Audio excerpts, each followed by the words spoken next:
जय हिंद, नमस्कार। उज्जवल भारत के आज नए एपिसोड में आपका हार्दिक अभिनंदन एवं स्वागत है। दोस्तों, आज मैं भारत सरकार के विदेश नीति पर बात करूंगा। आपको पता है, भारत की विदेश नीति की बहुत बड़ी आलोचना समस्त विपक्षी दलों के द्वारा किया जा रहा है। उनका लगातार कहना है कि भारत कंप्रोमाइज्ड हो गया, भारत मोदी जी, प्रधानमंत्री जी ट्रंप से डर गए, तरह तरह की बातें। और इसमें सबसे मुखर श्री राहुल गांधी जी हैं, जो लगातार बता रहे हैं कि जो बरसों से चली आ रही विदेश नीति थी उस पर मोदी जी ने कुठाराघात कर दिया, पूरा बदल के रख दिया और खराब कर दिया। लेकिन दोस्तों, आप याद करो विदेश नीति पे, आज इस विदेश नीति के बारे में सोच के देखिए।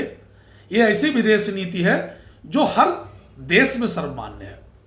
अगर किसी मोहम्मडन देश में, किसी मुसलमान देश में, कंट्री में मोदी जी जाते हैं तो वहाँ का सर्वोच्च जो पुरस्कार होता है या जो सम्मान होता है वो मोदी जी को दिया जाता है। इसके अलावा अगर उन मुस्लिम कंट्री के विरोध वाले देशों में अगर मोदी जी जाते हैं तो वहाँ भी उनको सर्वोच्च सम्मान से नवाजा जाता है।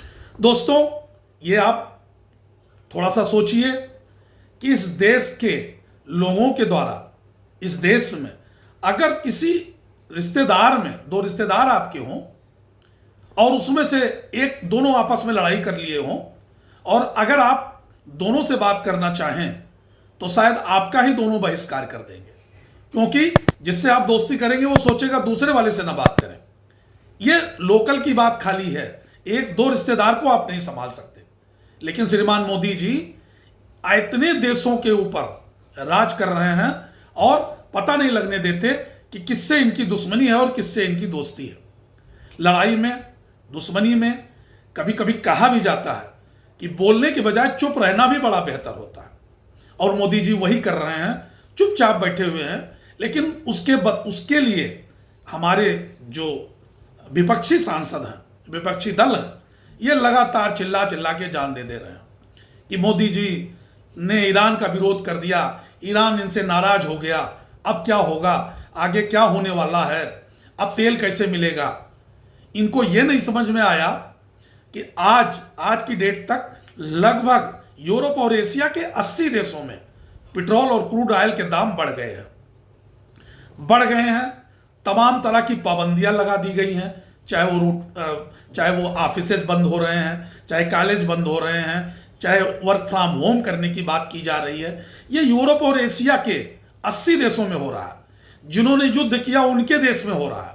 अगर अमेरिका ने आज जबरदस्ती ईरान के ऊपर आक्रमण किया तब भी उनके देश में भी ये परेशानी आ रही है।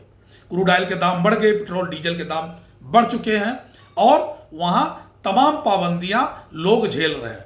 अपने पड़ोसी देशों का तो और ही अलग बात है। आज पाकिस्तान में देख लीजिए, 350 रुपये लीटर, या अब तो लगभग कहा जा रहा है 500 रुपये लीटर पहुंचने वाला है। बांग्लादेश में आप देख लो, आज भारत ने कुछ क्रूड ऑयल उनको दिया पाइपलाइन के द्वारा, उसके बाद भी वहां रेट बढ़ गया। नेपाल में रेट बढ़ गया, हर जगह रेट बढ़ रहा है और तेल की मारामारी है। लेकिन इकलौता भारत देश है जहां पे अभी फिलहाल क्रूड ऑयल और पेट्रोल डीजल पर कोई असर नहीं पड़ा है, उसी रेट पर आपको मिल रहा है। यह अलग बात है कि आगे अगर देश में या विदेशों में ऐसी समस्या रही, ये लड़ाई लंबी खिंची, तो नेचुरल है कि यहां भी कुछ ना कुछ करना ही पड़ेगा। लेकिन आज की स्थिति में श्री मोदी जी के विदेश नीति को ये चमत्कार ही कहा जाएगा, जो सभी से इनकी दोस्ती है और सभी के साथ तटस्थ बने हुए हैं। दोस्तों, ट्रंप जी ने आज ईरान पर आक्रमण किया, हजारों मुसलमान बेगुनाह मारे जा रहे हैं। और किस महीने मारे जा रहे हैं? रमजान के महीने में मारे जा रहे हैं, जो कि पवित्र महीना माना जाता है। पाकिस्तान अफगानिस्तान पे आक्रमण कर रहा है। अभी उसने एक हॉस्पिटल पे 400 लोगों को एक साथ मार दिया। वो किस महीने में? रमजान महीने में मार दिया। ईरान लगातार तमाम मुस्लिम देशों पर आक्रमण कर रहा है, वो चाहे सऊदी अरब हो, चाहे यमन हो, चाहे वो कुवैत हो, कतर हो, हर जगह आक्रमण कर रहा है। वहां भी निरीह निरपराध मोहम्मडन मुसलमान मारे जा रहे हैं, सामान्य नागरिक मारे जा रहे हैं। ईरान में तो ये संख्या ज्यादा है। और ये हो क्यों रहा है? सिर्फ एक जिद, एक टेंशन ईरान के द्वारा कि हम परमाणु बम बनाएंगे। कहा यह जा रहा है, वैसे तो यह बात सही है कि अमेरिका चाहता है कि जहां जहां तेल और क्रूड ऑयल निकलता है वहां उस पर कब्जा किया जाए। नियत तो उसकी यही है, लेकिन फिलहाल उसने विश्व बिरादरी को दिखाने की कोशिश किया कि ईरान न्यूक्लियर बम बना रहा है, इसीलिए हम उसके ऊपर आक्रमण कर रहे हैं। ये आने वाले दिनों के लिए हमारे लिए खतरा होगा। ईरान चाहता तो इतने निरपराध लोगों की जान बच सकती थी। वो चाहता तो बाहरी देशों को बुला के अपने यहाँ निरीक्षण करा देता और कह देता कि हम न्यूक्लियर की बातचीत अपने बिजली के लिए या लाइट के लिए या और अन्य कार्यों के लिए कर रहे हैं, न्यूक्लियर बम बनाने के लिए नहीं कर रहे हैं। लेकिन वो जिद पे अड़े रहे और उन्होंने किसी को मौका नहीं दिया और अंतोगत्वा अमेरिका को मौका मिल गया उनके ऊपर आक्रमण करने का। आज चारों तरफ रमजान के महीने में मारकाट मची हुई है। इकलौता हिंदुस्तान है, भारत है, जहां पर बड़े आराम से रमजान मनाया जा रहा है। ईद मनाई जाएगी, हो सकता है कल मनाई जाए या परसों मनाई जाए, और यहां पे सभी लोग बड़े सुकून से हैं।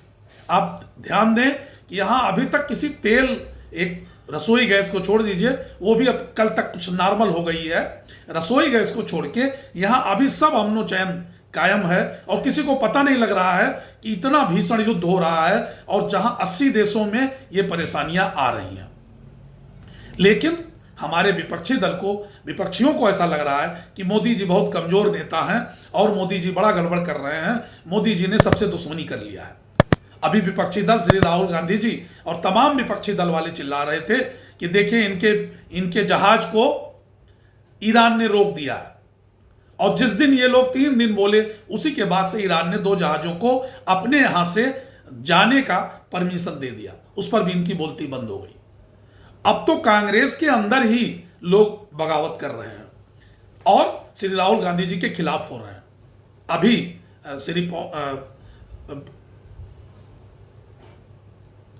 अभी कांग्रेस के वरिष्ठ नेता शशि थरूर, जो कि विदेश मामलों के जानकार भी हैं, विदेश में रह भी चुके हैं, यूएन में रह चुके हैं, और मनीष तिवारी जी जो विदेश मामले के जानकार हैं, उन दोनों लोगों ने यह कह दिया कि भारत की विदेश नीति बहुत अच्छी चल रही है, बहुत बढ़िया चल रही है, और हर जगह बोलना उचित नहीं होता, हर मामले में बोलना उचित नहीं होता, कुछ जगह चुप्पी लगा जाना भी अच्छा होता है। और भारत सरकार और प्रधानमंत्री मोदी जी इस मामले में बहुत अच्छा कर रहे हैं।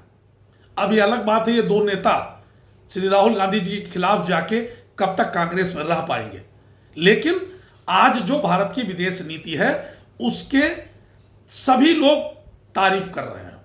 और होने वाली बात भी है कि अगर जो एक दूसरे के दुश्मन हैं वो सभी भारत के दोस्त हैं और भारत को लगातार सप्लाई दे रहे हैं, क्रूड ऑयल की सप्लाई दे रहे हैं और तेल आयात की सप्लाई दे रहे हैं। अभी देखिए सोवियत संघ ने लगातार तेल आपके पास बढ़ा दिया। अभी पता चला है कि चाइना जाने वाले क्रूड ऑयल के जहाज भारत की तरफ मोड़ दिए गए, भारत को दे दिया गया कि जाइए वहां पहले तेल दे दीजिए।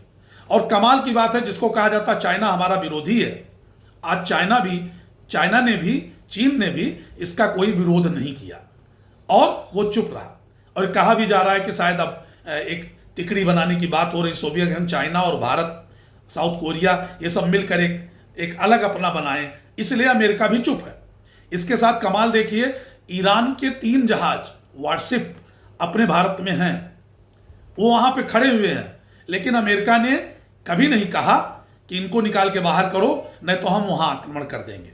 यानी अमेरिका भी मोदी जी से खुश है और बार बार ट्रंप कहते भी हैं कि मोदी जी बहुत अच्छे आदमी, मेरे मित्र हैं।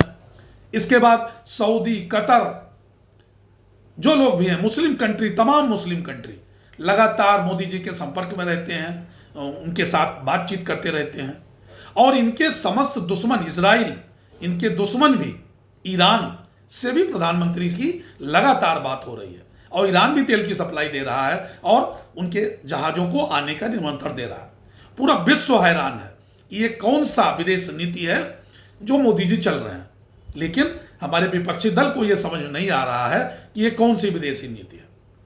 और इनको दिखाई नहीं दे रहा है कि अगर विश्व के 80 देशों में अगर क्रूड ऑयल और तेल का और नेचुरल गैस की समस्या हो रही है, रेट बढ़ रहा है, एक तरीके से कोरोना की तरह पाबंदियां लगाई जा रही हैं और हमारे देश में सब कुछ सही चल रहा है, तो जरूर एक बार बेमन से दाद दे देनी चाहिए कि शायद आपकी रणनीति, आपकी विदेश नीति बहुत अच्छी है, लेकिन ये विपक्षी दल हैं और खासतौर से राहुल गांधी जी ये बात कभी सोते सोते में भी नहीं बोल सकते।